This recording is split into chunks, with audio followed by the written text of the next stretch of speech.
पतीच्या छळाला कंटाळून 30 वर्षांच्या विवाहितेने गळफास घेत आत्महत्या केल्याची दुर्दैवी घटना घडली आहे। अमरावतीतील जय भोले कॉलनीमध्ये ही घटना घडली असून शुभांगी निलेश तायवाडे असं मृत विवाहितेचं नाव आहे। शुभांगी आणि निलेशला 2 मुली आहेत। निलेश तायवाडे हा एका बँकेमध्ये सीनियर मॅनेजर पदावर तर शुभांगी आरोग्य विभागामध्ये कम्युनिटी हेल्थ ऑफिसर या पदावर कार्यरत होती।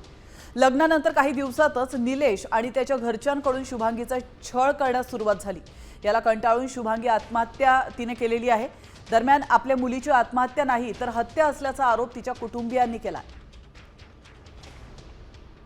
दिवसाच्या सुट्टीवर आला, माझ्या पोरीसोबत चांगला नाही राहिला, जीव घ्यायसाठी आला। हा माझी पोरगी म्हणे मी माझ्या जीवाचं काहीच नाही करत म्हणे, मम्मी मला एवढा त्रास देते, घराच्या बाहेर काढायच्या मागं लागले म्हणे मला हे लोक।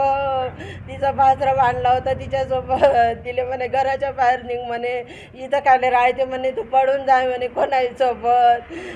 तो नयनसाठी बांधला। तिची सासू म्हणे म्हणे तू याच्या खराब खराब शब्द देते तिले, तिच्यासोबत बोलत होता, भांडत होता। ते घर नाही म्हणे, म्हणजे फक्त तुला घरचे कामं करायसाठी आणलं म्हणे, तू माझी बायको नाही म्हणे।